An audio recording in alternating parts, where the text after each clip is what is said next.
drive New Zealand, but that's funny. Yes. Someone says the BBC shipping forecast is the best. It'll rock you into sweet dreams. Yeah. What channel is that? Where did you get that from? The BBC shipping forecast? That's unbelievable. The history of the world in 100 objects is my go-to. And someone says, great to have Amy Williams and Guy Williams on air. Yippee, says Andrew. Isn't that lovely? Yeah, we're not both Amy Williams. No. And Adams. Yeah. Nice one. All right, both. See you later. Thanks for coming in. See you later. I'm Wallace Chapman. I'm back tomorrow.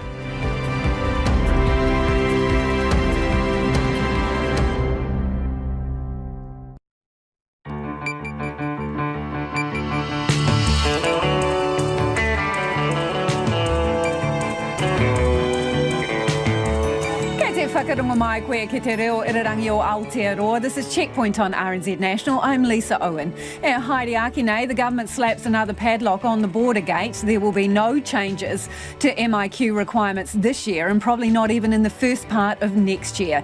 Does the science support that? GPs wanting to give COVID jabs reckon they're tangled in red tape and blocked by risk-averse health authorities. A cop killer says he could have shot dead another police officer if he'd wanted to.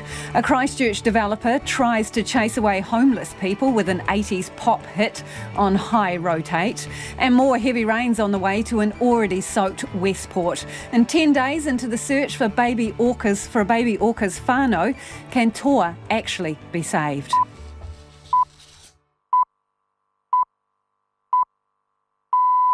RNZ News at 5. Kia ora, ko Susana Leata with DNA. The man who murdered police officer Matthew Hunt says he could have killed a second officer if he wanted, but he didn't.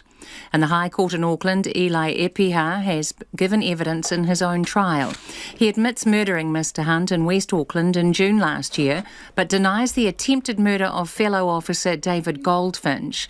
Epiha says he was on his way to scare gang members away from a family member's house with 2 guns in his car when he fled from the police.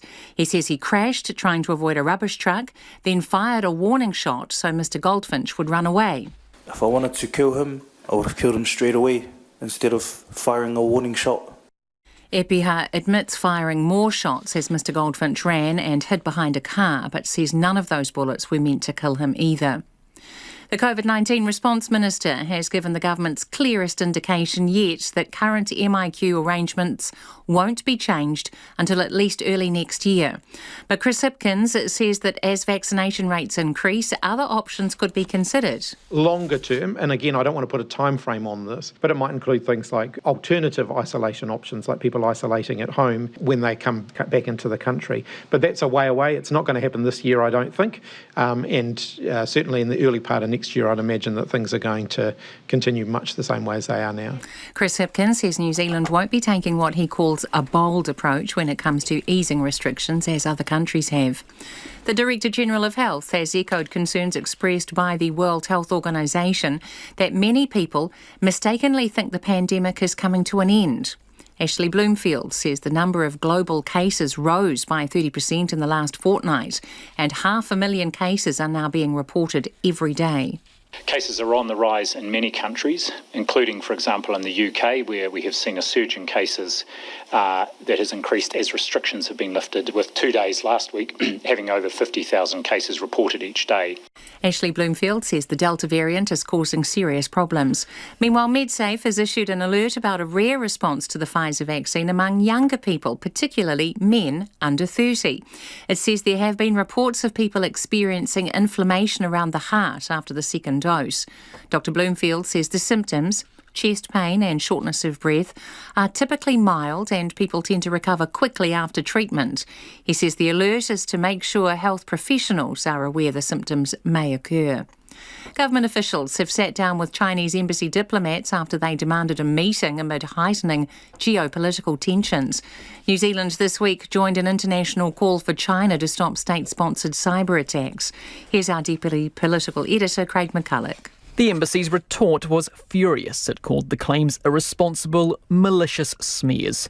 RNZ can confirm Foreign Ministry officials have since met with the embassy at its request. In a statement, Foreign Minister Nanaia Mahuta says the government has, quote, noted China's statement. She says New Zealand will continue to promote its beliefs, but the two countries' relationship need not be defined by their differences. More homes in flood-ravaged Westport are being deemed unlivable. Building inspectors have been through hundreds of properties today doing more detailed inspections. Footpaths in the town are lined with piles of sodden carpet, black rubbish bags and contaminated belongings. Buller Mayor Jamie Klein says homes may have to be found for at least 200 people. It's tracking to be well over 100, I would think, and so extrapolate that out, we're talking probably 200 to 300 people that'll be looking for immediate accommodation, and obviously some of them will be quite long term. Jamie Klein says support will be available. It's coming up to 5 Giannis Antetokounmpo has led the Milwaukee Bucks to their first NBA title in 50 years. The Greek forward has aptly scored 50 points as the Bucks beat the Phoenix Suns 105-98 in Game 6 of the finals in Milwaukee to win the best-of-7 series 4-2. I want to thank Milwaukee for believing in me. Thank my teammates, man. They played hard every freaking game. I trusted this team. I wanted to do it here in the city. I wanted to do it with these guys. So I'm happy. I'm happy that we were able to get it done. Giannis is just the 7th player to score 50 points in an NBA Finals game, joining the likes of Michael Jordan and LeBron James. The pressure goes on the football Ferns right from the outset of the Tokyo Olympics. They play Australia in their opening game tonight, knowing that with tough pool matches to come against the USA and Sweden, they need to beat the Matildas if they hope to advance to the quarterfinals. The Black Ferns will play Australia in a 2-test series in Christchurch and Auckland in September and October, as they build towards next year's Rugby World Cup in New Zealand. Meanwhile, former All Blacks winger Waisake Noholo has been named in the Canterbury squad for the upcoming National Provincial Championship. And New Zealand's Paul Cole has battled back from 2 games to love down to beat Egyptian 6th seed Karim Abdul Gawad 3-2 in the quarterfinals of the World Squash Championships in Chicago. That's the news. Westport homes out of reach for flood evacuees. Take them off the market and use them for the people that need emergency accommodation. Troubled waters for the baby orca. This is far more complicated than any Disney motion picture that there might be out there. And Auckland's mayor defends hosting the America's Cup despite millions lost. No, well, that's full as well. Holding water. Morning report weekdays from 6 on RNZ National. Now, the short forecast from Med-Service to midnight tomorrow. Northland, Auckland, Coromandel, Bay of Plenty and Taupo.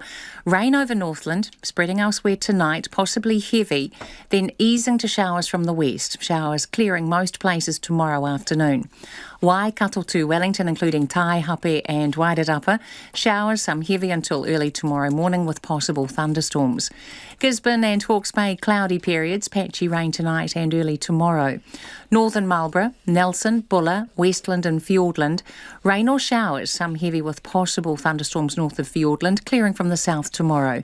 For the remainder of Marlborough and Canterbury, patchy light rain tonight. Widespread rain spreading north tomorrow morning, then clearing from the south later in the day. Otago and Southland, rain developing overnight with snow to 800 metres. Clearing tomorrow morning, but the odd shower lingering in the south. And Chatham Islands, partly cloudy, periods of rain tomorrow. RNZ National, it's coming up to 5:07. Kia ora rā, e ho tēnā koutou katoa, no mai haere mai ki Checkpoint I tēnei rā, ko Lisa Owen tēnei. New Zealand officials have met with the Chinese embassy amid escalating tensions between the two countries. The government this week issued a charged statement in line with the United States and others, accusing China of state-sponsored cyber attacks. It's prompted a fierce retort from the embassy and fears of potential trade retaliation. Here's our Deputy Political Editor, Craig McCulloch. When it comes to China, New Zealand treads carefully, which is why this week's manoeuvre, bluntly blaming China for hacking, sent ripples through the foreign policy world. It's remarkable. New Zealand has put itself in a position of vulnerability. The New Zealand statement was unusually firm and pointed. The Chinese embassy saw red, denying the accusations as irresponsible smears and demanding to speak to the government. RNZ can reveal officials did meet with the embassy, where the government, quote, noted China's statement. Nationals leader Judith Collins says New Zealand should brace for a backlash. Quite obviously, China is likely to take some form of retaliation. And New Zealand is particularly vulnerable when it comes to trade. Last year, China was the country's top buyer of dairy produce, sheep meat, seafood, kiwi fruit, honey, water, and the second biggest buyer of beef. With that concentration comes risk. But Sir Don McKinnon, chair of the New Zealand-China Council, says it's ultimately up to individual businesses to weigh that up. You'd be a very brave politician to say to the New Zealand farmers, well, we don't want you to get this extra income, this extra bonus. We'd rather you did something else and sell into a lost market. They're not going to do that. Indeed, exporters seem somewhat defensive when China is raised. In a statement, the Dairy Companies Association says China is the world's largest dairy importer, and so understandably a significant market. It also highlights the many barriers elsewhere, with the United States, European Union and Japan largely closed to New Zealand's dairy trade.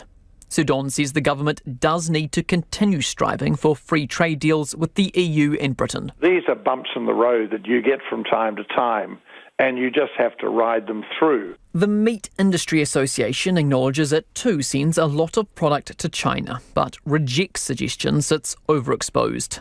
Its chief executive, Surma Karapiva, says its exporters are ready to pivot if necessary. A classic example that showcases that agility was March last year when, many markets were suffering. Our companies were able to move very quickly to divert product into other markets, and we continued to export to a really good level. For now, she's not alarmed. She says she's comfortable with the government's management of the relationship. I would caution against panic at this point in time. Others too think New Zealand will be shielded by this week's collective approach, effectively able to shelter behind its larger allies. But it is a delicate dance. The Foreign Minister, Nanaia Mahuta, declined an interview today, but issued a statement. She said the two countries' relationship need not be defined by their differences. The COVID response minister is backing away from any suggestion there could be changes to MIQ requirements by the end of the year. At his weekly press conference updating progress on the vaccination rollout, Chris Hipkins essentially slapped another padlock on the border gate, warning people requirements for isolation will stay the same at least till the end of the year and likely beyond that. And that means double vaccinated people returning to New Zealand will still need to snare a spot in MIQ and stay there the full 14 days. Here's what Chris Hipkins said about loosening the rules. I don't know that there'll be a magic point in which that will happen. We're still quite a way away from that at this point. I'm still working on the basis that certainly for this year, people will be in MIQ for 14 days, probably into early next year as well, but we haven't made any firm decisions about that yet. The government's also been getting advice on border and vaccination issues from its own expert advisory group and has said it will release more information in the next few weeks. There's now 628,000 people fully vaccinated in New Zealand.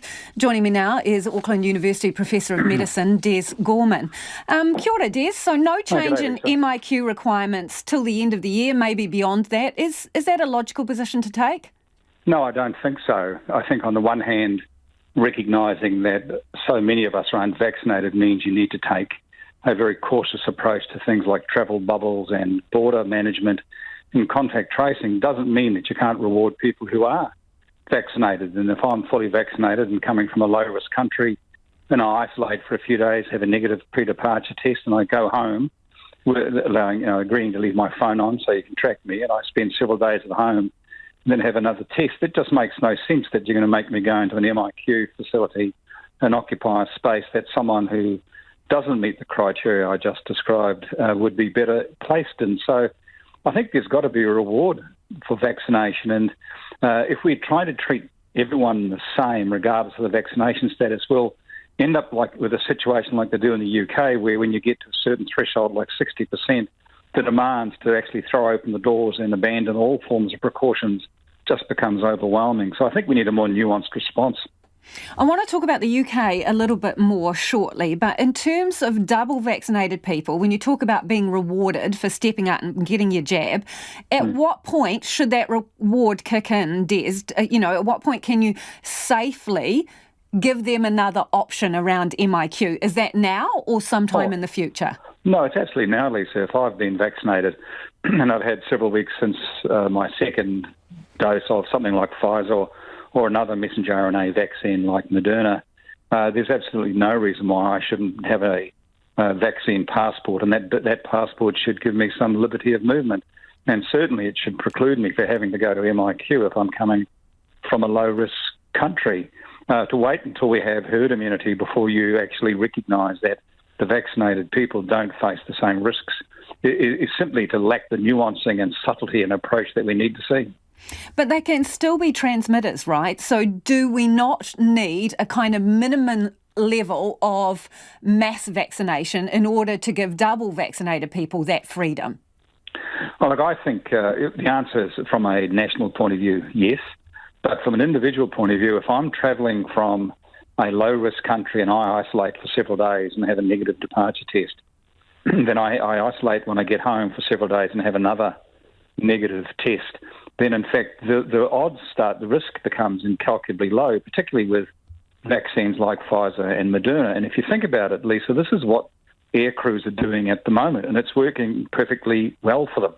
It's a very effective way of actually managing risks for people whose risks are very, very low. By considering everyone to be in the same boat, what we do is we overwhelm our MIQ facilities with people who really don't need to be there.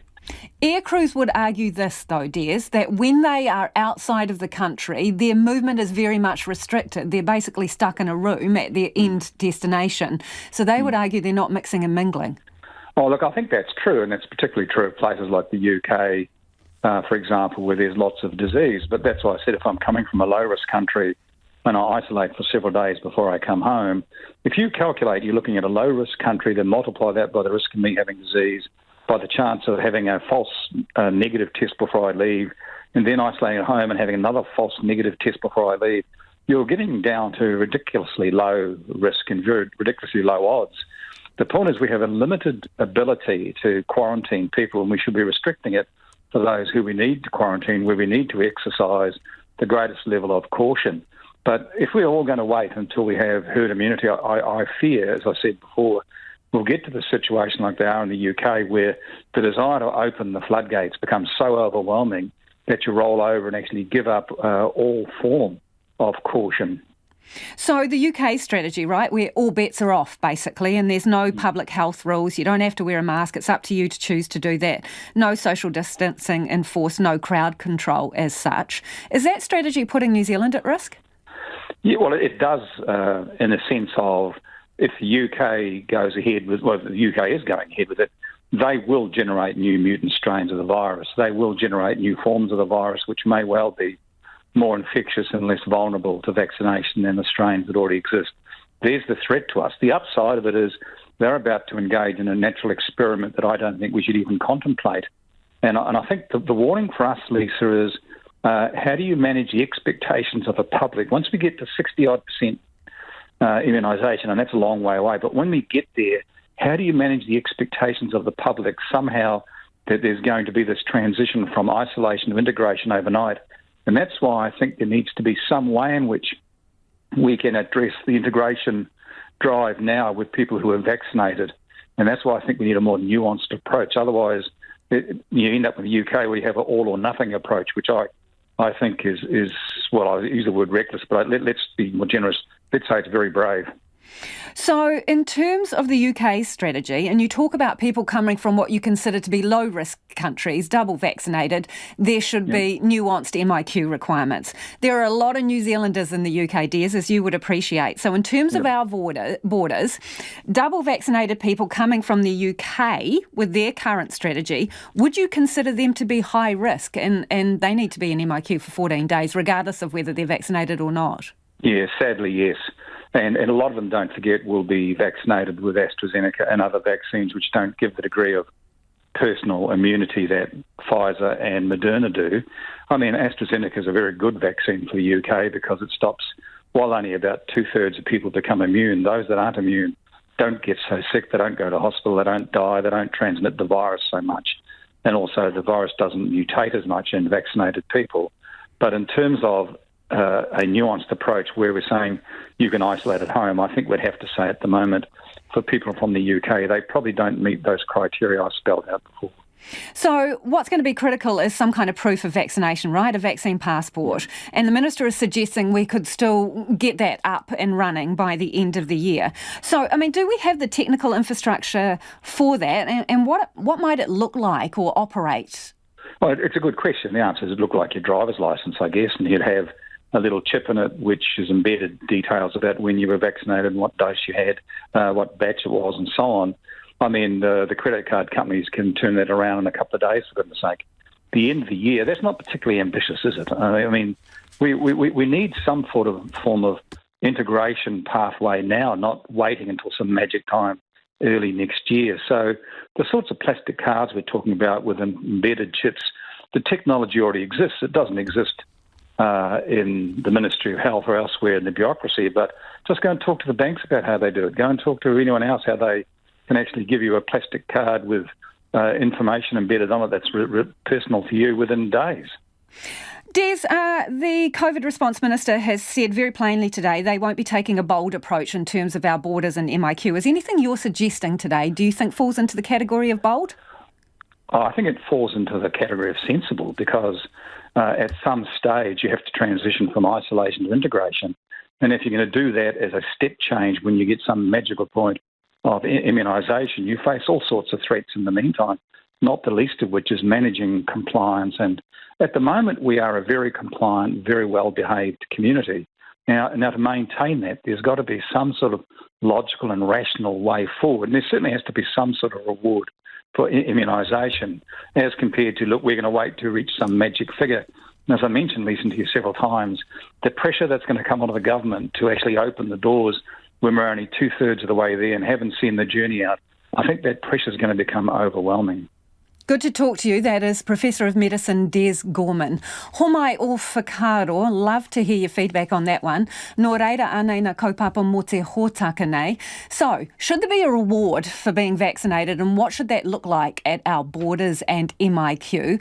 Pātui mai, text me 2101, tweet us at Checkpoint RNZ or Ima era mai, email me checkpoint@rnz.co.nz.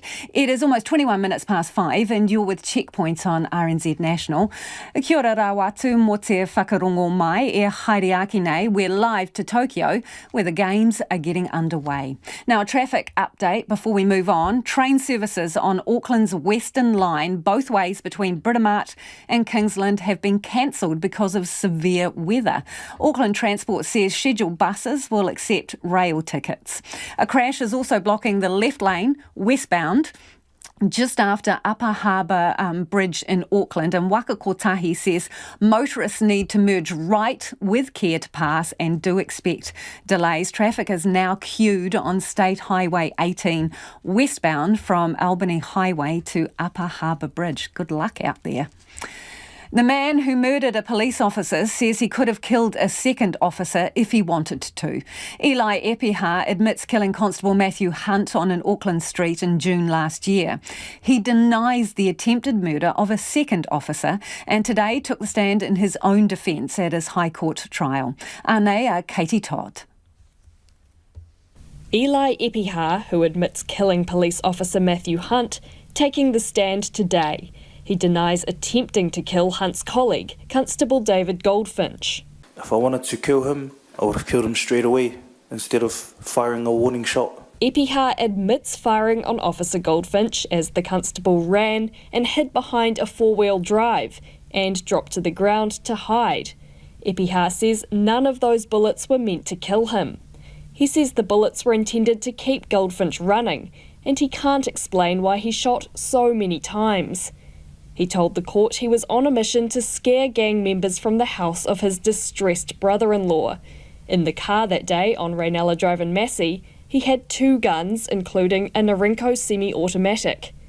He saw a police car following him and says he put his foot down to avoid the police. He braked heavily to avoid a rubbish truck, spun out and smashed into a parked car, and then found his car couldn't accelerate. As Epiha got out of the car, he says a police officer, quote, came in hot. I reached back into the car and grabbed the the closest gun, which was the Narinku. I showed him my hands, and then he said, "Oh, drop the gun, drop the gun." Yep, straight away I said, "Just get in your car and off." I told him to off quite a few times. Epiha says he signalled for the driver to F off, first using his words and then with a warning shot.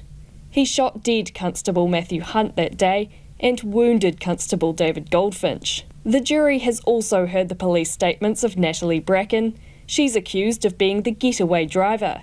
She denies being an accessory after the fact of murder. In an interview recorded the day after the shooting and played to the jury today, a tearful Bracken sits opposite Detective Sergeant Ashley Matthews. She tells him she was having coffee and a cigarette at a Raynella Road house when she heard a crash and ran outside across the road to a man who'd been injured.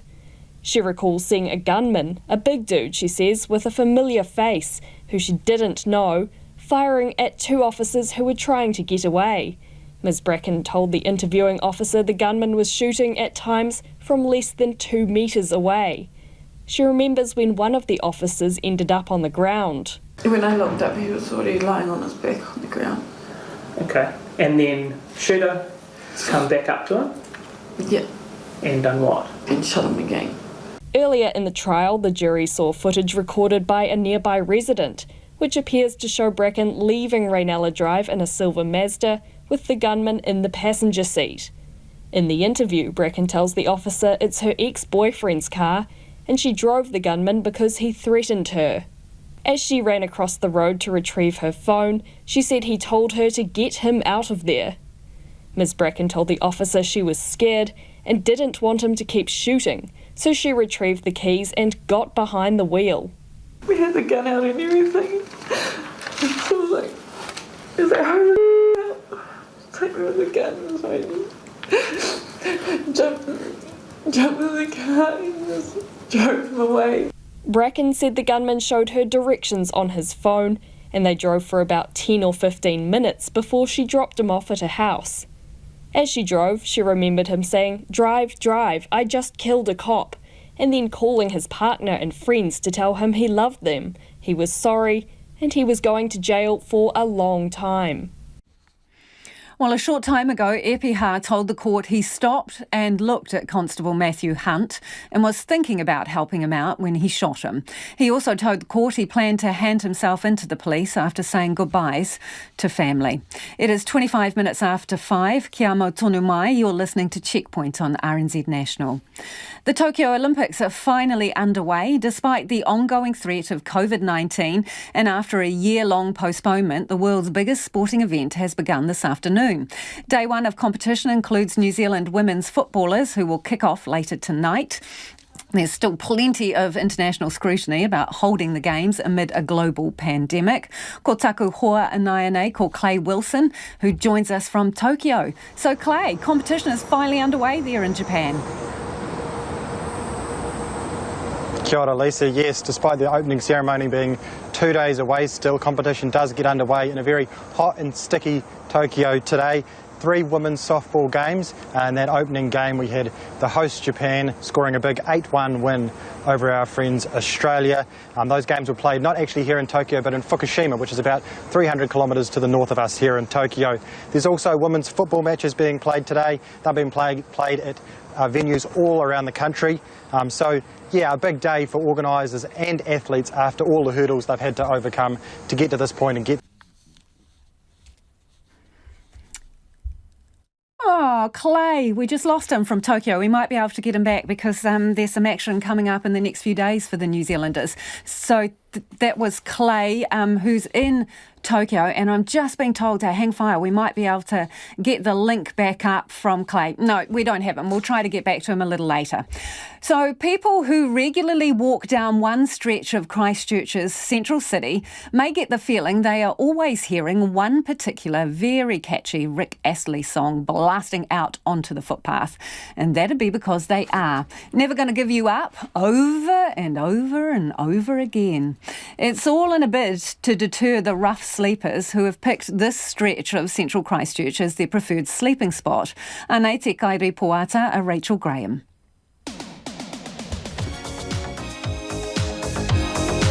Rick Astley's Never Going to Give You Up was a huge hit in 1987, but Christchurch developer Richard Peebles is hoping it's not popular with the homeless people who have taken to gathering outside his Hereford Street building. He's put Rick Astley on a permanent loop because he says he needed to do something to protect his tenants and their customers, with some feeling scared to enter the building. There's been some terrible behaviour there. There's drug dealing. The customers have been intimidated. There's fights outside. It's terrible. It's lawlessness rather than just. It's not really just the people sleeping rough. Mr. Peebles says they've been playing music for about 3 months, but started out with Radio New Zealand's concert program, which proved unsuccessful, as it was too soothing. Next-door neighbour Jasper Kerr from Taste of Egypt says mostly she feels sorry for those she finds sleeping on the doorstep when she arrives at work on a cold winter's morning. But she says on Friday and Saturday nights there can be large crowds of seemingly homeless people, and some behaviour can border on harassment as they ask customers for food or cigarettes. One day, 2 men, I don't know, they are homeless or they look like that, and they fight in front of me here, and they just punching, and if I try to say something, and they again fight with us. They just say bad words, and they said you are Indian, go back, why are you here? The main doorway the people sleep in belongs to real estate company Ray White Metro. Ray White Metro Director Tony McPherson says some of the behaviour has been concerning, including sexual comments to young female staff members. But he also has empathy for those living on the streets and would like to see what he can do to help them in the future. The society has a duty to house all the members of society. We live in a competitive world, and there is a percentage of people who can't quite compete in that world. I think as a society, we have to be fairly caring and sharing. Richard Peebles says he'd like to see more police walking the central city streets so they can react quickly when unlawful behaviour, such as drug dealing and fighting, is seen. He has met with police and council over the issues repeatedly, but feels nothing is being done. Mr. Peebles could get a trespass order, but was advised he would need the individuals' names and addresses. And the police has suggested we, go up and with a pen, with a form and get them to fill it out, or get them to give us their name and address, which, it's not really practical at all. Canterbury Police Superintendent Lane Todd says rough sleeping, begging or being homeless are not criminal offences, but police can deal with public disorder or complaints about antisocial behaviour. He says there are 2 different cohorts causing issues in central Christchurch. There's the cohort of people that are genuinely homeless, and they're getting support from churches and city mission, and then we have another cohort that appear that they are homeless, but in actual fact they're not, and they're the ones that are committing drug offending assaults and sometimes standover tactics. He encourages people to call police, 111 if urgent or 105 if not, if they do encounter any illegal behaviour, so they can get a better picture of when, where and who is doing it. Lane Todd says they have been working with the Inner City Business Association, the Christchurch City Council and other key stakeholders for 12 months on a long-term solution and hope to have some more concrete next steps within a couple of months. The Council's Community Partnerships and Planning Manager, Gary Watson, says there is no bylaw that stops people sitting on the street and asking for support, and any fighting, intimidation or open drug dealing are matters for the police. He says complaints have reduced significantly over the last 3 months, and Mr. Peebles has achieved an outcome which is working this time. In the meantime, Richard Peebles isn't giving up on Rick Astley as a solution to at least move his problems down the road.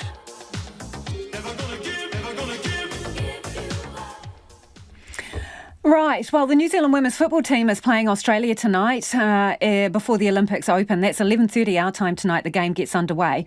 And the New Zealand Olympic Committee has put out a statement saying that the women's team, will be joining a global call for greater racial equality in sport. They will take a knee moments before tonight's opening match.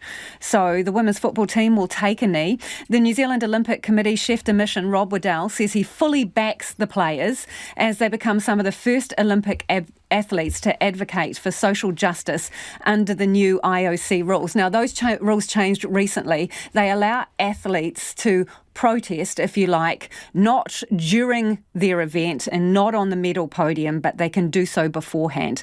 Rob Adele says, we're delighted that the IOC has made room for athletes to use their voices for good at the Olympic Games and are proud of our athletes for making a global stand for greater racial equality. We fully support athlete advocacy where the New Zealand team values are upheld.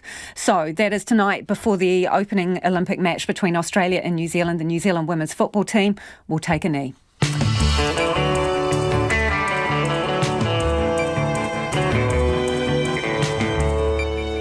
Kia ora, e te iwi e haere nei I a checkpoint. Has Christchurch, hit a sour note? We heard from the developer there who's blasting homeless people with an 80s pop song to move them on. The clinical trial for long COVID treatments, and we check in on baby toa. Homai o whakaro. We'd love to hear your feedback on anything you've heard on the program this evening. Pātui mai, text me on 2101. You can tweet us at Checkpoint RNZ or email checkpoint@rnz.co.nz. It is time now for the headlines. Ko Susana Anō tēnei. Kia ora, Lisa. A medical expert says the government's approach to managed isolation as the COVID vaccination program rolls out should become more nuanced. COVID Response Minister Chris Hipkins says that it was too early for the government to consider any changes to the system for at least this year. But Auckland University Professor of Medicine Des Gorman told Checkpoint that it makes no sense for people who are fully vaccinated, travelling from a low-risk country and who have a negative departure and arrival test to be forced into managed isolation. Professor Gorman says the current policy can overwhelm managed isolation facilities with people who don't need to be there. Meanwhile, the Director General of Health has echoed concerns expressed by the World Health Organization that many people mistakenly think the pandemic is coming to an end. Ashley Bloomfield says the number of global cases rose by 30% in the last fortnight, and 500,000 cases are now being reported every day. The Foreign Minister says that China and New Zealand will continue to have differences of opinion after officials sat down to discuss increasing geopolitical tensions. New Zealand this week joined an international call for China to stop state-sponsored cyber attacks. China's embassy called the claims irresponsible, malicious smears and asked to meet with officials. The Foreign Minister, Nanaia Mahuta, says the government noted their response. The man who murdered a police officer says he had no intention of killing a second officer and just wanted to scare him off. Eli Epiha admits killing Constable Matthew Hunt on an Auckland street in June last year. He took the stand in his own defence at his High Court trial today and says the bullets fired at David Goldfinch were intended to keep the officer running, and he can't explain why he shot so many times. Those are the latest news headlines on RNZ National. Our next news and weather update is at 6. Kia ora rā, e hoa no mai hoki mai. This is Checkpoint, ko Lisa Owen tēnei. Ko taku hoa anai nei, ko Nicholas Poynton, who joins me in the studio for business news. Let's start with the Commerce Commission filing proceedings against a consumer lender. Which lender? What's it all about? The regulator alleges that the consumer lender Moolah, they offer sort of finance people with up to $5,000, engaged in anti-competitive behaviour, or what the Commerce Commission calls cartel conduct. And the Commission claims that Moolah reached an agreement with some of its rivals not to compete for the same ad space on Google. And the way this works is that companies, they pay Google to have their ads come up when someone like myself types something in like a keyword or a phrase into the search engine. Where that ad is displayed or where it's ranked is sort of linked to how much a company pays. And it's really quite common for companies to pay to have their ads come up even if you're searching for one of their competitors. But the Commission alleges that Moolah and its rivals reached an agreement not to bid for each other's brand names on Google. This meant that consumers who were maybe searching for consumer loans weren't sort of open up to the full gamut of actual providers that are up there and were sort of limited in what ads they were seeing. And the watchdog claims that these agreements, they allowed Moolah to fix how much it was paying for its ads and also restricted the ability of its competitors to purchase ad space as well. Now, the Commission, they're not seeking a financial penalty here. They're seeking a declaration. They want Moolah to sort of come forward and put their hand up and say, yes, we engaged in anti-competitive behaviour. But look, this has now gone before the High Court in Christchurch. A trial's been set down in November, and it's going to be quite interesting to hear what Moolah has to say about its own version of events.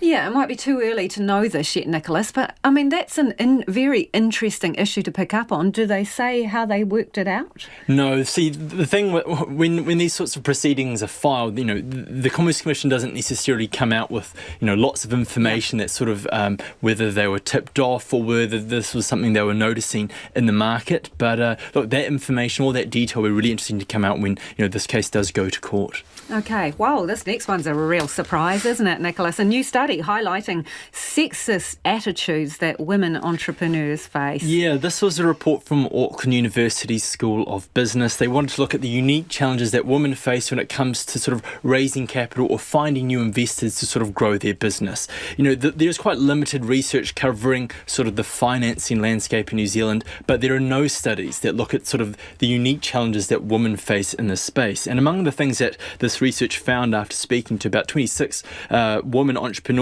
was that women were often questioned by investors about their marital or family status, whether or not they plan to have children, because in the eyes of some investors, that could be a risk to their investment. One woman in the study said that they felt like they were being questioned, their commitment to the company was being questioned, whether or not they would choose to have a family.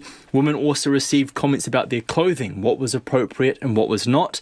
They also reported being ignored during introductory meetings with potential investors if they had a male colleague present, because there was an assumption that the male was the decision maker within the company. Yeah, and that the woman was the add-on. Interesting. And to bring this full circle, that kind of speaks to how sort of embedded this sexist bias goes, was that actually some women entrepreneurs reported sort of a hesitancy or a skepticism about female investors because they felt like they didn't necessarily possess the expertise or have the chops or were able to bring value to their business. So the author of this research, they say that these challenges, they're not necessarily stopping women from securing investment for their companies and whatnot, but they are making it increasingly difficult, or incredibly more difficult compared with men, because a lot of these challenges aren't challenges that men have to contend with. And one of the interesting things to sort of emerge from this research was the differing perspectives from women about how they respond to these sorts of challenges.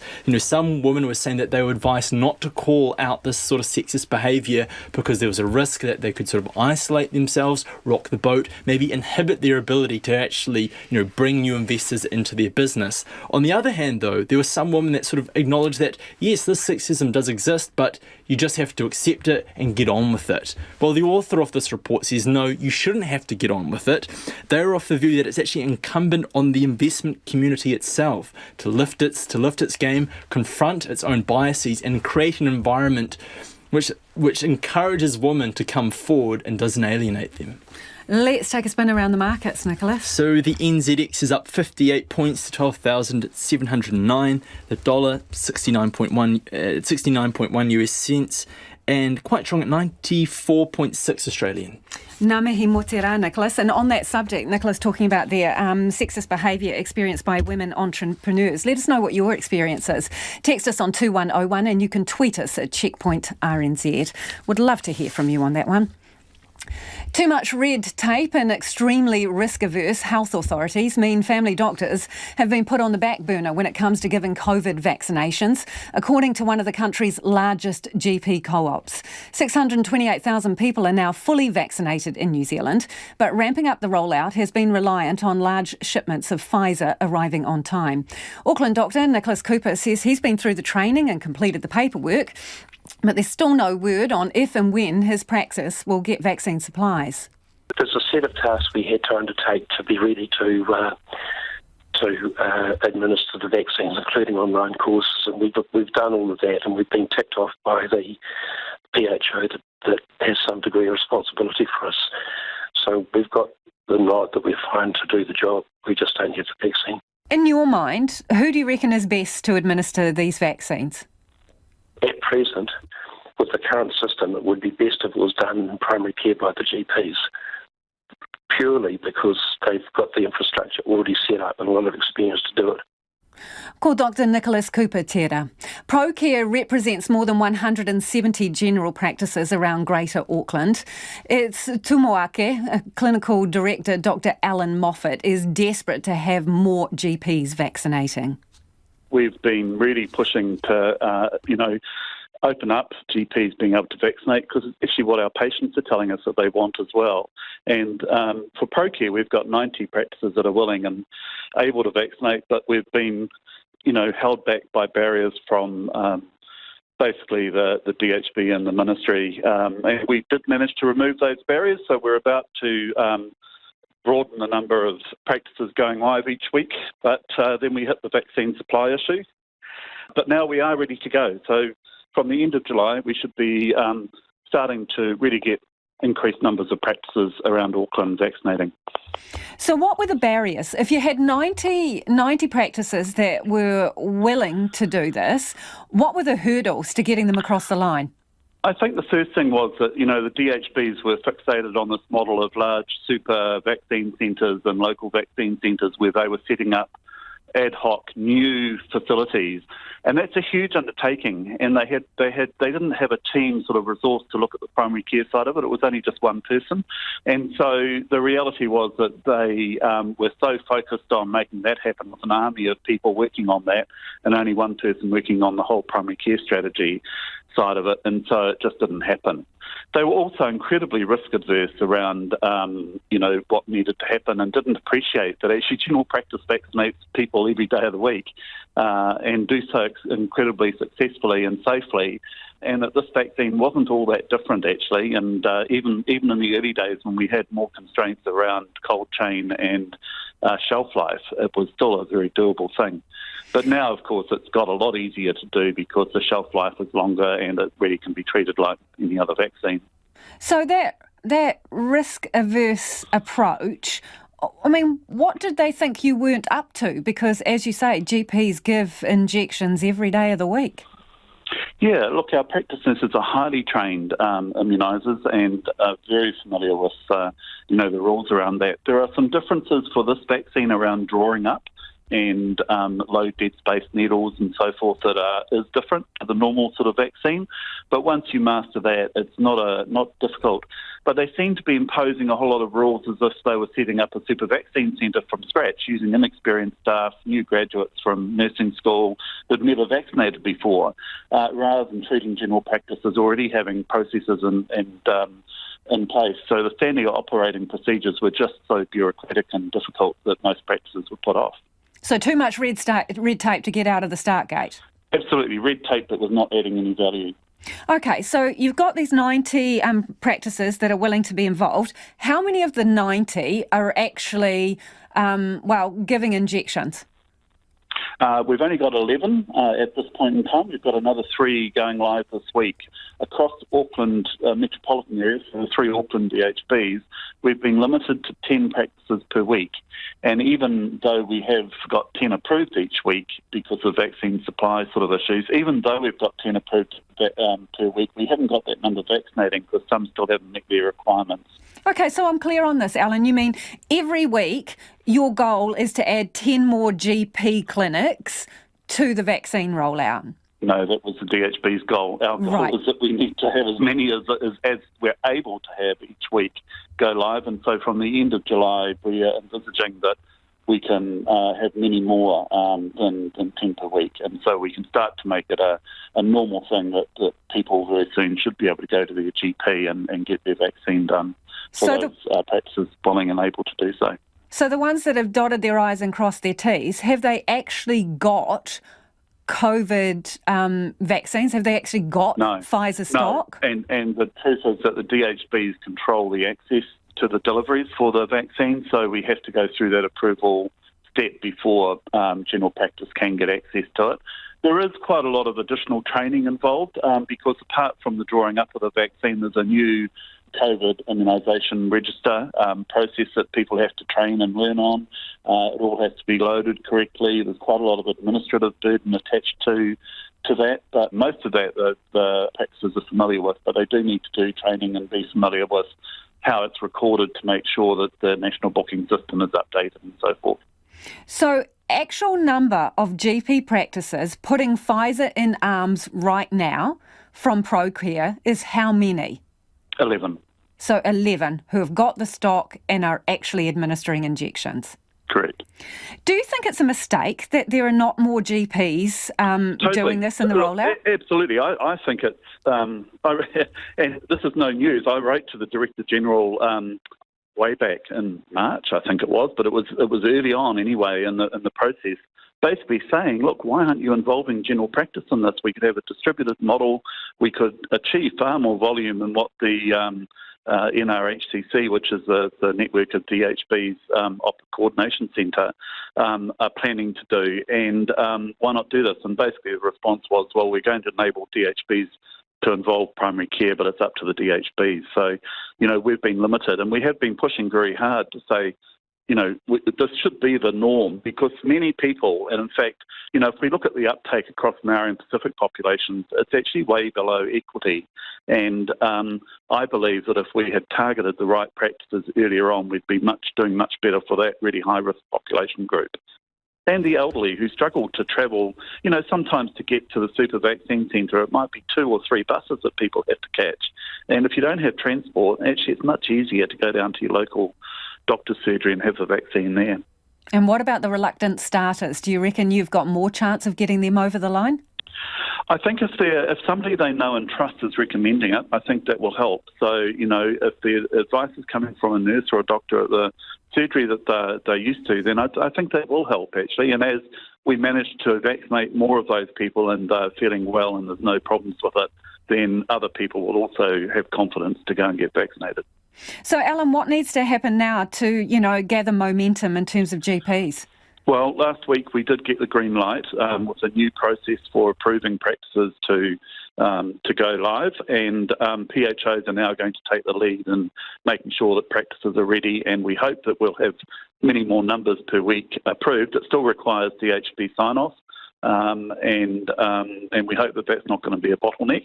But our intention certainly is to make sure that practices are ready, that they've fulfilled all their prerequisite requirements, and then we can start getting the numbers out there. And that's Dr. Alan Moffat. Now, we've had a statement from the Northern Region Health Coordination Centre, which basically oversees the vaccine rollout in the Auckland Northern Region. General practices are an important part of our program, the statement says. Auckland has been playing a lead role in the rollout to general practice, with 41 clinics now vaccinating their communities and another 78 currently progressing through the onboarding process. Not all GP clinics meet the current criteria. Some of that criteria includes having a focus on equity and our most at-risk communities being able to maintain business as usual while operating the COVID-19 vaccination service and having suitably trained staff. And it says it's streamlined the process to ensure more can start vaccinating the communities as we progress into Group 4. Now, in respect of Dr. Cooper, who you heard from earlier in the program, it says it's reached out to him directly to see if he would like his eligible patients vaccinated at the new Epsom Centre prior to its opening for public bookings next week. It is 9 minutes to 6. I'm Lisa Owen and you're with Checkpoint on RNZ National. Now, the football Ferns will take a knee before their first match at the Olympic Games tonight. They're kicking off their Games campaign at 11:30 against Australia. The head of the New Zealand Olympic team, Rob Waddell, says he fully supports the players as they become some of the first Olympic athletes to advocate for social justice under new IOC guidelines. Our reporter Clay Wilson joins us again from Tokyo live. So Clay, the football Ferns begin New Zealand's Olympic campaign. Kia ora, Lisa. Yes, that's right. The football Ferns begin New Zealand's Olympic campaign, as you said, at 11:30 tonight. And as you've just mentioned, a historic moment for New Zealand at the Olympic Games, taking a knee in protest for social justice. So that'll be a really historic moment in what is the first action for New Zealanders at this Olympic Games. New Zealand up against Australia in what is a crucial match for them. They've also got the USA, the world champions, and 5th ranked Sweden in their pool. So this is a game they're really targeting, which could prove crucial for them in terms of trying to get out of their group and get into those quarterfinals. So they'll be followed tomorrow night by the men's football team, and then over the following days, several other sports in action, one of which is hockey. We got an opportunity to speak to the men's and women's Black Sticks teams today, where men's striker Hugo Inglis spoke to us about this intense heat and humidity here in Tokyo and what it's going to be like to play in it. Yeah, I mean, we're lucky that we're quite close to the dining hall, so it's only a short walk across the road there at the village, so the heat in the village is pretty manageable. The hockey turf's slightly more challenging. We have to run a little bit further and do a little bit more, so finding it challenging, but as Taz said, we're in a really good place with it. We play a lot in the heat, played in Malaysia and India, throughout the subcontinent a lot, so well prepared and looking forward to the challenge. So, Clay, there's been a lot of talk, even at this very late stage of the Olympics, of the Games being cancelled. So what's being said today? Yeah, well, the chief of the organising committee of these Games made headlines earlier today when he was asked if a cancellation of the Games is still possible and failed to rule it out. A spokesman for the organising committee later confirmed that organisers are, quote, concentrating 100% on delivering a successful Games. Those comments have also been backed up by the boss of the WHO. Now, he's here in Tokyo, which would appear to be a pretty strong vote of confidence for these Games. He said today the Games should go ahead and, quote, as a demonstration of what can be achieved with the right plans and measures in place, and added the world needs the Olympics as a celebration of hope. So WHO officials and Olympic officials standing strong on getting to the end of these Olympic Games. Thanks, Clay. Ko Clay Wilson, te rā no Tokyo. The search for the family of baby Toa, the lost orca calf, has reached its 10th day, and rescuers are considering tough decisions about his future. There have been multiple unconfirmed sightings of orca pods around the North Island, but so far no luck in reuniting Toa with his family. But as our visual journalist Samuel Rillstone reports, there's still hope yet. Baby Toa has had around-the-clock care here at Plimmerton Beach since he stranded 10 days ago. He currently lives in a large pool close to the makeshift sea pen he was in before some wild Wellington weather set in. Volunteers feed, cuddle and play with Toa as he does laps, before swaddling him in kelp to help him sleep as it simulates the feeling of his mum. But as the days drag on and the searchers struggle to find his whānau, the tough reality of keeping Toa in captivity is becoming apparent. The Department of Conservation has been vital in helping care for Toa, but Marine Species Manager Ian Angus says they are pragmatic about their options. It's a scenario where in New Zealand we don't hold marine mammals in captivity, and so at some point we'll have to make potentially a difficult decision about what's the next best scenario that we can do for this orca. At the moment, it's a terrible position we find ourselves in. It's not to our liking, and no one's particularly enjoying being here. We want the orca back out there, but at the same time, we also have to apply a level of pragmatism and realism to this. And so at some point, in the future, we might face that difficult question. Toa was injured during his stranding, and vets are still monitoring some health worries, but say he is in a stable condition. For now. Huge crowds have turned out to see Toa over the past 10 days, but Plimmerton locals are realistic about what the future may hold. I would like to hope we can keep trying for a few more days yet. Ultimately, nature might have to take its course. I think this is the week that it has to happen. I'm not sure that we can go much longer. I'm very pragmatic. I can't keep a baby orca alive in New Zealand without a mother. That would be cruel, I personally believe. I think if that's the kindest thing to do, then it's the right thing to do. He can't go on indefinitely swimming around in a tiny area because that's not really fair either. But I also know that if he was sent out to the wild, that would be pretty harsh for him as he's not really old enough to look after himself. So if it's going to be the kindest option, it's going to be really, really sad for all of us that have followed his journey, but it might be what they have to do. Yeah, and it doesn't look good at the moment, but I think, keep him alive as long as possible. Move him, perhaps a pool in town somewhere. More forecast bad weather means teams searching for orca pods will be unlikely to have boats out to follow up sightings over the coming days. But there's still hope. Orca Research Trust founder Ingrid Visser, who has been with Toa for most of the past 10 days, says they still have around a 20-day window. Female orca stop lactating after about 30 days when the calf is no longer suckling. So that's our window at the moment for finding his mum. All these other scenarios are going on in the background, but this is the one that we're focused on at the moment. With seas too rough at the moment to move Toa back to his original sea pen, she says all options are being looked at for accommodating the calf. Is there a better site that we can move him to for a sea pen, for example? Is there a larger pool that we could bring in here to have him here?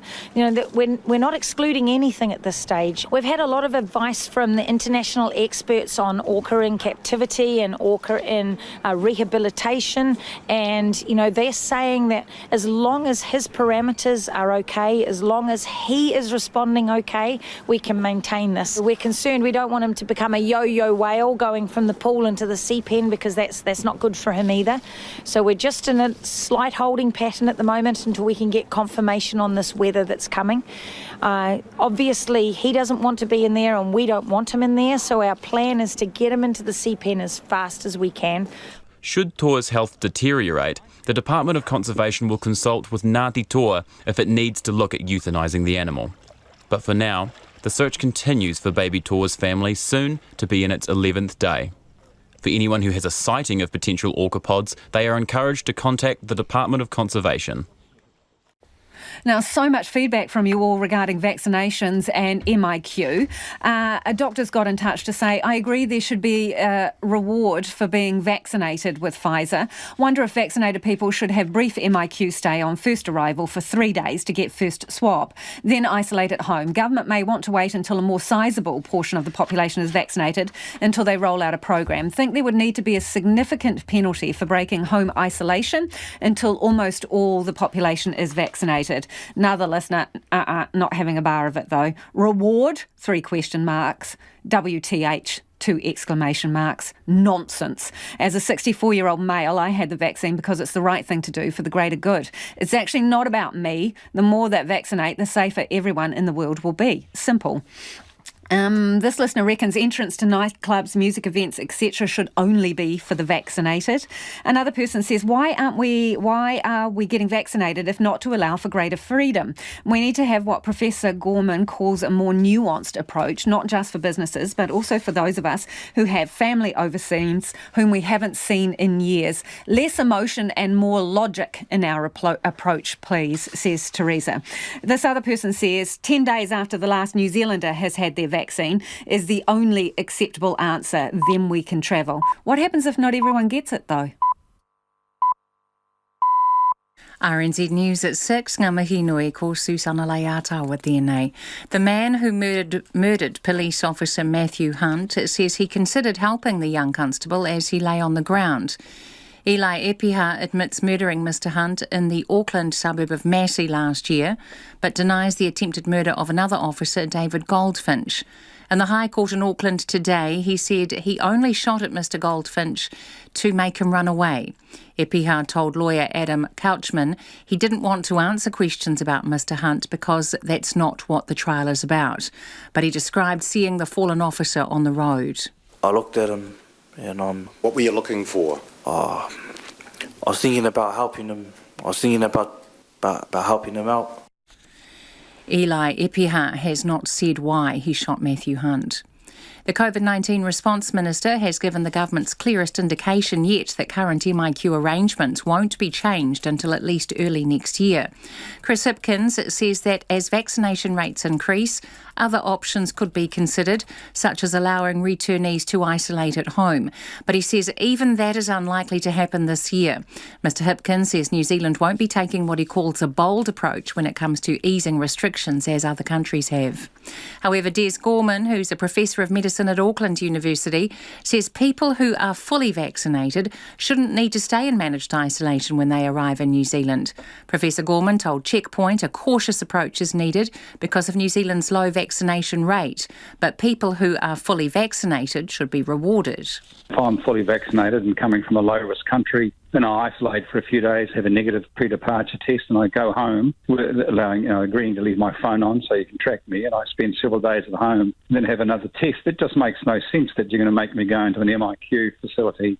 The Ministry of Health says the COVID-19 vaccine reduces symptomatic cases of the virus, but its ability to reduce transmission is less clear. Victoria's latest cluster of local COVID cases has surpassed 100, with 22 new cases detected. The state yesterday extended its lockdown for 7 days.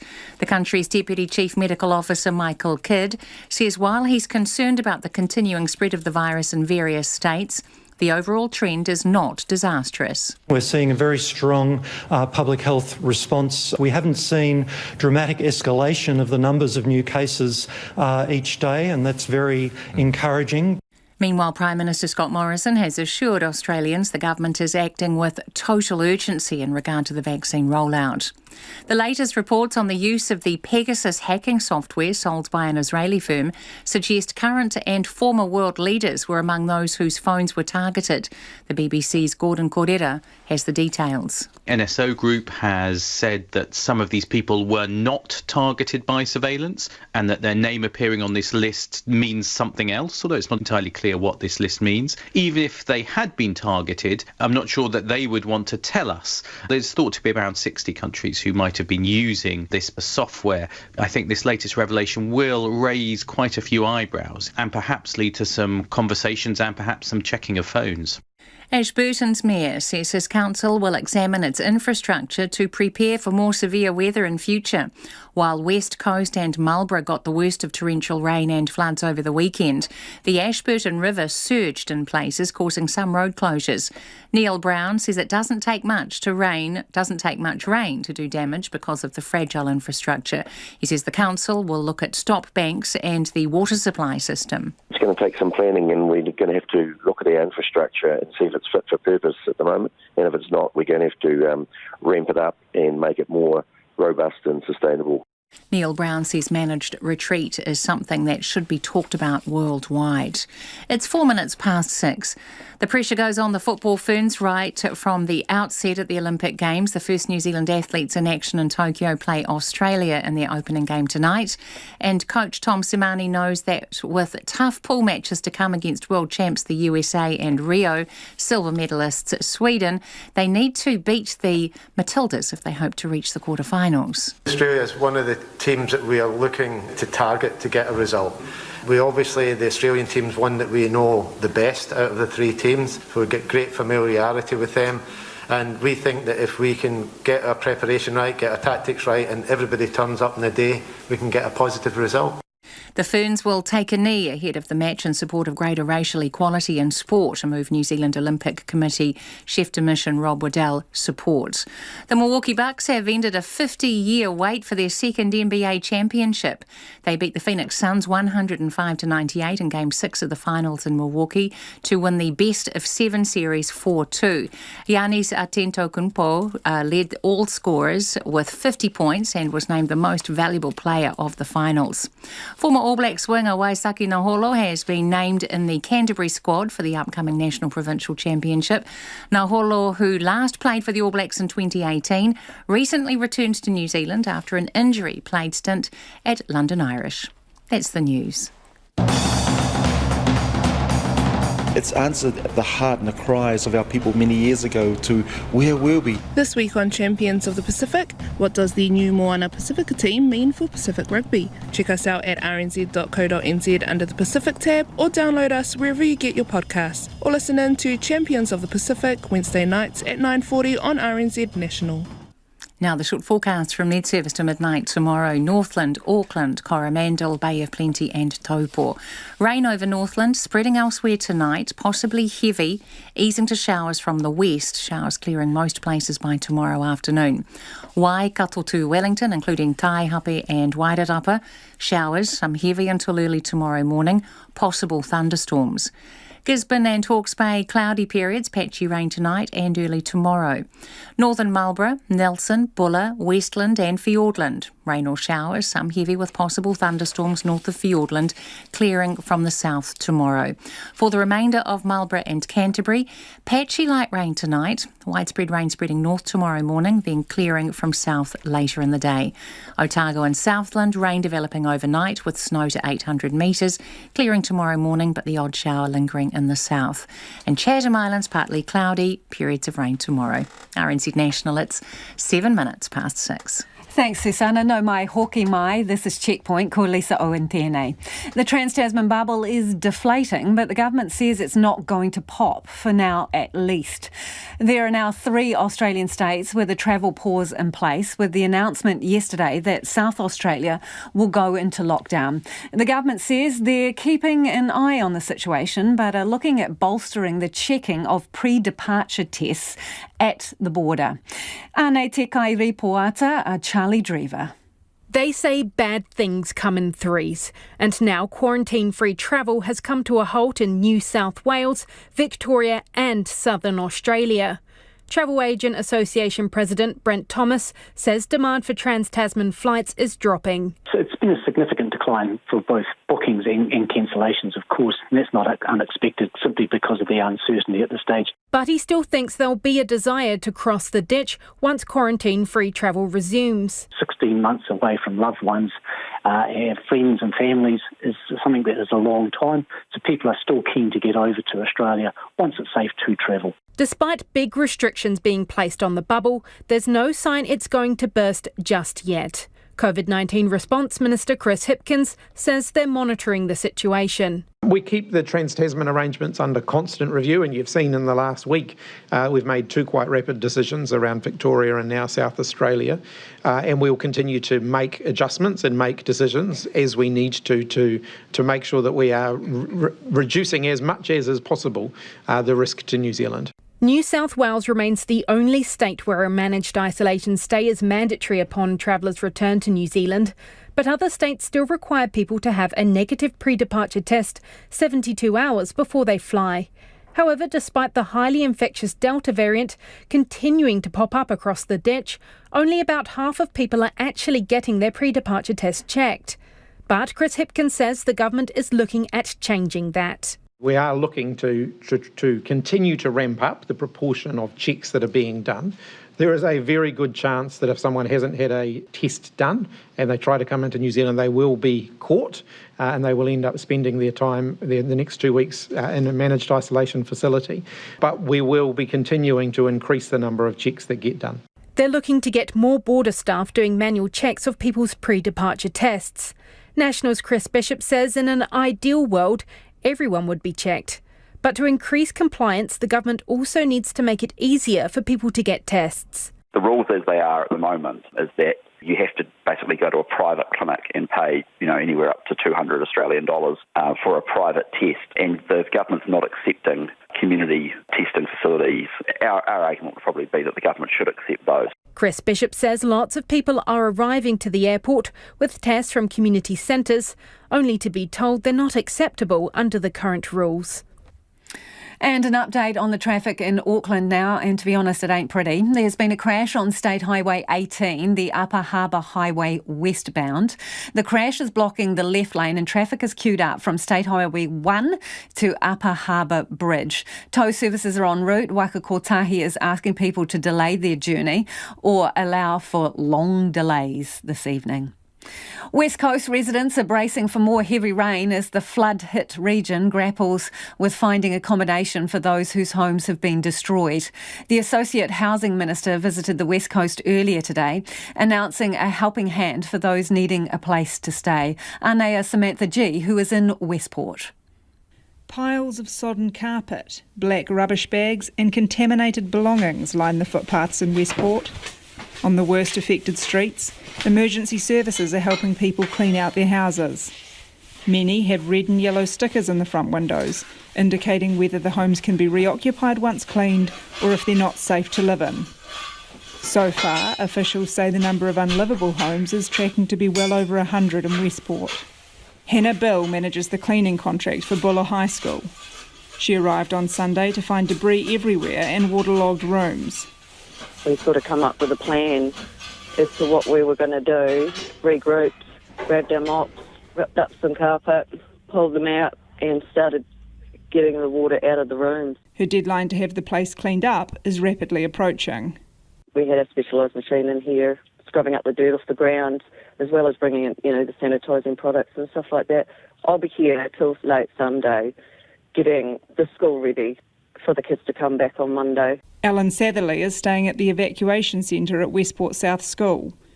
He'd like some certainty about where he can lay his head after school resumes, and he has to move. Just mainly a nice warm place to sleep at night, with some electricity would be nice, and maybe some Wi-Fi and communications. Alan Satherley has a few ideas on how he'd like the town to be better protected against future floods. Well, they definitely need better flood protection, and maybe the Buller River dredged more often, and higher stop banks out at the Orowady, because they're not very high, so they need to be raised at the very least. The government activated its temporary accommodation service today. Associate Minister of Housing, Portor Williams, says staff will collect registrations from displaced people and connect them with suitable accommodation options. She's hoping to provide more certainty for affected residents. One option is to create a temporary village of portable cabins. People have had quite a lot of disruption over the last few days, so we want to make sure that we get a good match for them and that we don't have to move them more than we absolutely need to. And we want to give people some assurance that they will be in that accommodation for as long as they need. The Mayor of Buller District, Jamie Klein, says the support isn't only for those who have a severely damaged home. We don't have the expectation that anyone should be in a wet house. If they feel where they are staying or think they were going to stay is no longer suitable, then they should make themselves known to us, and there is an option for them out there. He wants to offer a range of accommodation options. So we want to set this up so that it's suitable for people for a year or more, or a couple of years, or however long it takes, rather than going for something that's really cobbled together and then finding in 3 months' time that actually it's not going to be satisfactory. By early afternoon, the rain had returned. It's meant to get heavier tonight, with Met Service predicting between 50 to 70 millimetres could fall on Buller and the Westland Ranges. But Jamie Klein isn't too worried at this stage and says they're prepared. It will be unfortunate, it'll be a few wet days at this stage, we think, which doesn't help obviously for people trying to clean out and dry their homes, but that's something we will keep an eye on, no real concerns at this stage. The Westport community is expected to be briefed on the latest at a meeting this evening. It is almost 6:15 and you're with Checkpoint on RNZ National. Eastern Bay of Plenty COVID-19 vaccinators are welcoming hundreds of people through the doors each week. So far, more than 15,000 jabs have been administered in the sub-region, about 21% of the target population. Jean Bell visited Whakatane to see the rollout in action. There's a welcoming feeling to this vaccine centre in Whakatane. Kelly Gavin's the clinic lead and is among those meeting and greeting whānau at the door. After people have had their jab, cups of tea and biscuits are handed out. It's almost like a family reunion down there sometimes. It's really quite cool because you can have upwards of 20 people sitting there, and so it's got a good vibe to it. And we've got music playing, just in the background, but it just gives it a nicer feel. Yeah, and we want our whānau to feel safe. We want them to feel comfortable and just to relax. Sunshine Biddle is among those hanging out in the observation area. She's already had 2 doses, but is there to support her auntie while she gets her jab. I was sweet as, didn't even feel it, No, I was sweet as. And yet I was a bit anxious about getting it, because I don't like injections. I was sweet as. About 120 doses of the COVID-19 vaccine are being dished out each day at the Te Puna Ora o Matatua run clinic. Chief Operating Officer Lee Kokoon says many of the vaccinators are locals. As soon as they see the face, they feel comfortable and then they can go from there. Kelly Gavin says the whole order organises a nurse to visit marae or iwi to answer any questions. Which is awesome because we're all about making sure that our whānau are making an informed decision versus doing something that they've been told they need to do. So if that means people coming in and we just sit down and have that conversation, then we're all for that. And if people decide then and there they don't want to do this, they're more than welcome to walk away, think about it and come back. Across town is the Bay of Plenty District Health Board's vaccine clinic. James Rere is sitting in the observation room at the DHB's clinic, chomping on a ginger nut biscuit and sipping on tea. He got his second dose today. He decided to take up the jab because he thinks it's the right thing to do. It's the normal thing to do with the things that are happening now at the moment. We need to be proactive in doing this. I think it's for safety for everybody else too. Rachel Schuler is leading the DHB's rollout of the vaccine in the Eastern Bay. she accepts some people just won't get it, as they have fixed ideas about it. But then I think there is a section of community who are sort of sitting on the fence and wanting more information, wanting to wait and see how it goes, and may hopefully, sort of fall on the side of accepting it. She thinks only people who want the vaccine will turn up to the clinic. This means it's important other health services, such as general practices, have information about the vaccine on hand for those who might want to know more. A life of abuse from an early age has been outlined to the inquiry into abuse in care by a woman of Tongan and Palangi descent. The Royal Commission is focusing on the historical abuse in care of Pacifica people at its hearing in South Auckland. Growing up, Joanna Oldham was unaware of her Tongan ethnicity or culture. Our reporter Andrew McRae has some of her story. Joanna Oldham, who was born in 1974, first lived with a drug-dealing, violent gang member father, who when she was 11 was convicted of murder. The Pakeha side of her family, including her grandmother, referred to her as that black bitch. Her life started to spiral at the age of about 8, when she was sexually abused by an Anglican minister. Social welfare were made aware of what was going on, but did nothing. So as a result of that, there's no further action, is there? No, I didn't. I just read that in the last couple of weeks. I didn't realise. Yeah, but that's surprising. Yeah. And so at that stage, no checks on you, no checks on your family, no. Just left. Documents show that social welfare had also been aware friends of her father were sexually abusing her, but again, nothing happened. And how do you feel about the fact that social workers knew this was going on at home and left you there? Of course I feel angry. Yeah, I feel angry. She went through a series of foster placements and welfare homes, being abused in most of them and running away on numerous occasions. She felt safer on the streets. I wasn't safe at home. I wasn't safe with my dad's friends. I wasn't safe with my grandmother. I wasn't safe in church. Where was I safe? Well, I was safer with people who, other kids like myself, who I guess just happened to be living on the street. While she felt the streets were a better place, it wasn't long before she was abused there too. The pattern continued, with welfare knowing what was happening, but again not reacting. My initial thought is, I hope we're still not doing that. I hope we're not treating children that way now. That was my first my first thought is, I hope something's changed. Are we still treating children this way? I hope not. Joanna Oldham says she has come to terms that what happened to her was not her fault. I'm very aware that, when control has been taken away from you by people stronger than you, the power that we do have is in our words. So I don't know what the lessons are, and I don't know what the answers are. I know that there's people like myself and, one of the coaches in my boxing gym, we don't have degrees, but we've got some answers. She says early intervention could have made a difference to her life. There were opportunities that were missed. There were, reading through this, many times, there could have been interventions done and different things could have happened. I think we need to be better. We need to be better at recognising and acting. Joanna Oldham says survivors have a role to play in finding solutions so abuse of young people in care ends. COVID's effect on people's lungs has left many on oxygen or ventilators, but for some, breathing difficulties linger on. It's thought about 2% of people who are infected have permanent scarring on their lungs.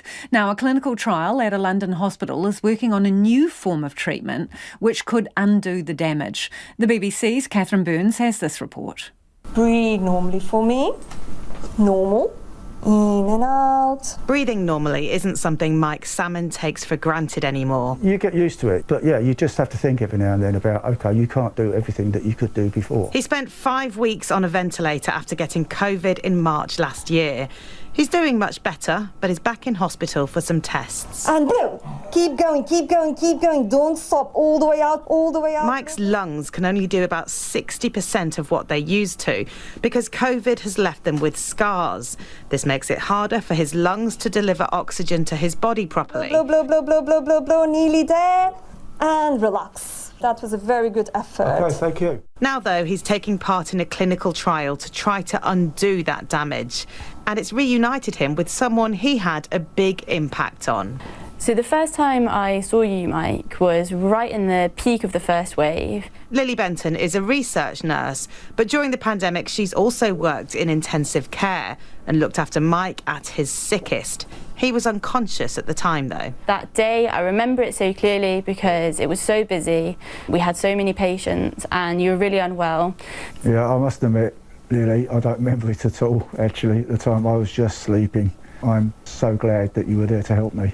It must have been really, really difficult for you at that time with so much going on. It was super stressful. It was so scary and we didn't really know what was going to happen, and we didn't even know if we caught COVID what would happen because we just knew nothing about the disease. Lily didn't see Mike again for a few weeks, but he became something of a symbol of hope for her. I just remember it so clearly because you were actually one of the first people that I saw make that progress. Really? Yeah, and it was like a completely seminal moment for me because I just hadn't seen that. I really felt like it just gave me that extra strength, really, to carry on. Well, thank you.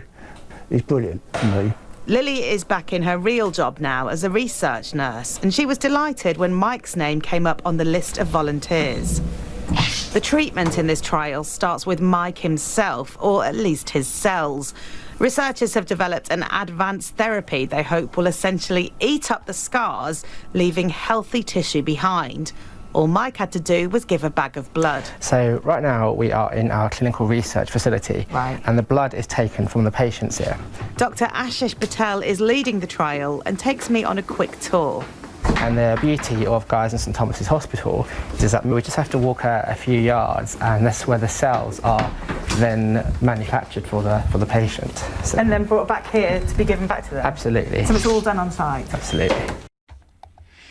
Daily COVID cases in New South Wales have ballooned again, 110 today, up from 78 yesterday. 43 of the new cases were infectious for a time in the community, with many not showing symptoms. There's also been a rise in Victoria, where 22 new infections were detected. Meanwhile, South Australians have spent their first full day in lockdown, a decision which has left businesses and workers reeling, as it'll be a week before they can access the COVID disaster payment. The ABC's Annie Guest reports. Welcome to 2021, your year in wine. South Australia had 3 arts and wine festivals coming up that have now all been put off or cancelled. Regions of South Australia have to offer. Jared Stringer runs a winery in the Adelaide Hills, a region still recovering from the bushfires. Oh, it's a really devastating blow for the Adelaide Hills wine region.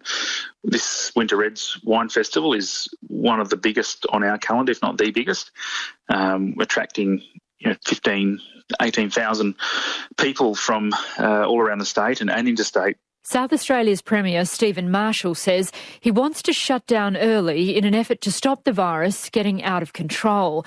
But for thousands of workers employed for the festival, it means they don't get paid. It's not just serving wines, but it's serving food. There's also setting up, as well as accommodation, casual transport providers. Construction is also shut down, and South Australians may only leave home for essential work or other exemptions, including exercising, within 2.5 kilometres.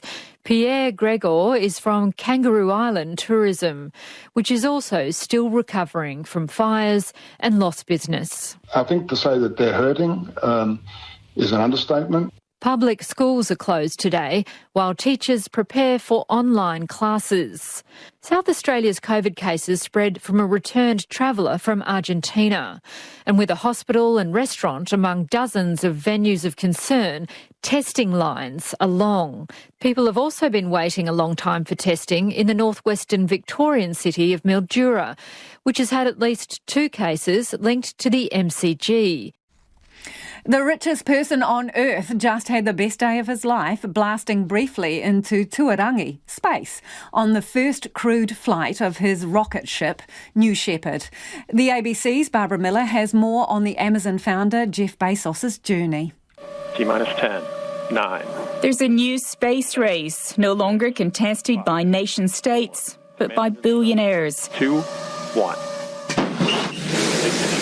Amazon founder Jeff Bezos is second off the starting blocks with the launch from a Texan desert of the New Shepard rocket built by the Blue Origin company he created 20 years ago. The capsule containing Bezos and 3 other passengers separated from the booster after a couple of minutes. And the foursome enjoyed a few minutes of zero gravity. I love it! I love it! After reaching its maximum altitude of 106 kilometres, the capsule began its descent, parachuting back to Earth for a perfect landing. Best day ever! Oh my God! My expectations were high and they were dramatically exceeded. The flight came days after Richard Branson travelled to the edge of space in his Virgin Galactic craft. But Bezos' timing was deliberate. Here, the Eagle has landed. Coming on the 52nd anniversary of the moon landing. The choice of co-passengers was also carefully choreographed, including Wally Funk, an 82-year-old who was among a group of women who in the 1960s underwent the same training as male astronauts, but never got to go to space. I want to thank you, sweetheart, because you made it possible for me. I've been waiting a long time to finally get it up there. Wally Funk is now the oldest person to have been to space. The youngest, the 18-year-old son of a Dutch financier who secured his spot on New Shepard for an undisclosed sum, after the winner of an auction who'd reportedly paid $28 million dropped out, apparently due to scheduling conflicts. Oh, it was so amazing to see it from above and to move around, Next up is Elon Musk, whose SpaceX venture is hoping to launch civilians into orbit later this year. And this battle of the billionaires doesn't end there. Among them, they have plans to expand space tourism, to go back to the moon, to establish a colony. OK, some of your feedback before we head off. On the orca, Rose has got in touch to say if the pod is not found, please set him free instead of euthanasing him. Give him the chance to find his way. He may have a chance at life. That's pretty much all we've got time for this evening. Ko te kaupapa tuatahi a pōpō on First Up from 5 o'clock tomorrow morning. More from frustrated GPs who feel they're being left out of the vaccine rollout. Kaua e wariwari te atatiro I a motu kōrero. You can check out all our stories and videos online. Ko hoki mai anō mātou a pōpō. RNZ News headlines at 6:30. The man who murdered police officer Matthew Hunt says he considered helping the young constable. The government's indication that managed isolation arrangements won't be changed this year has been questioned by a medical expert. Foreign Minister Nanaia Mahuta says New Zealand will continue to promote its beliefs and the relationship with China need not be defined by differences. Buller's Mayor says heavy rain predicted for the region from tonight is not expected to produce a repeat of last weekend's flooding. Those are the headlines. Our next news and weather is at